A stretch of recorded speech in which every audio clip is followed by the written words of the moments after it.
is that part of your head more sensitive, less sensitive?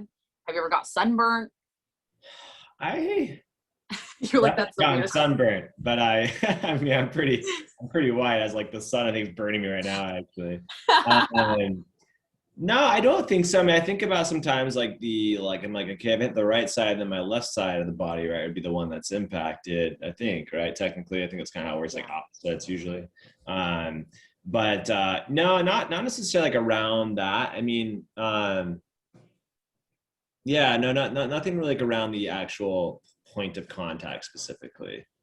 Do I notice? I think it's like, I mean, the hairline's receding, but I think technically it's right. The hairline might be past it now.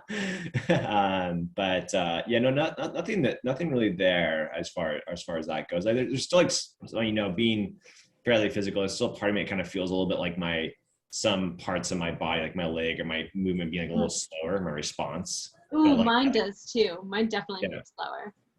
I've Well, I know noticed that. was Oh no, more go ahead. physical. You go I was ahead. just yours was more was more physical as far as the impacts go from For yours. me, yes. Yeah, Yeah. I would say, I mean, there are definitely some cognitive things, but the emphasis is on the physical, like my walking, my hand, that kind of stuff.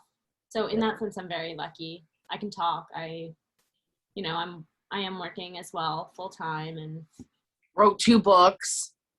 yes, yeah, 2 books, and I feel lucky. I do, because I know that we're running out of time. LOL, that we only have 40 minutes. But I'm curious to hear, Garrett, like if you have, any bits of advice maybe for like a younger version of yourself, or any major takeaways that you've had from this experience so far, or words of advice. I would say don't ride motorcycles, but I love motorcycles, so I'm not going to say that. Yeah, I mean, I think, if I were to tell myself, like that year, after the accident, be like, I would just say you're doing great. Because I think I felt like I was able to, like I was thankful I was able to just like focus on my mental development recovery. Had great support from my family. Like I was again, super lucky, right? I think it was a reminder to me and kind of defined how lucky I am in life. Kind of made me aware of that, right? But I think, it was like, so the first year after the accident, like, okay, no drinking, no smoking weed, da, da, da. I was like, cool, sounds good, makes sense. Brain feels slow, totally makes sense.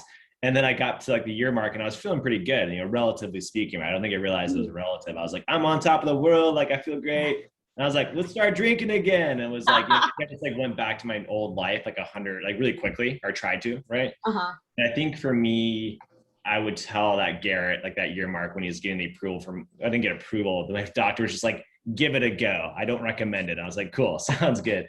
And I think I would tell myself like, hey, like, no, like really like I know you want to get back to that life that you used to live, but like be careful, remain like cautious and and make sure you're not like, make sure your mental health is like the centerpiece going forward. And because I think I tried to like jump to kind of my previous life in some ways, and I think I would just tell myself like, take it easy, and like this will be something that will kind of define you for the rest of life, pros and cons, but like this is something that you should like share. You should use this experience to like learn from this experience and kind of use that to carry yourself going forward, and just like try to like, yeah, just stay present and stay aware.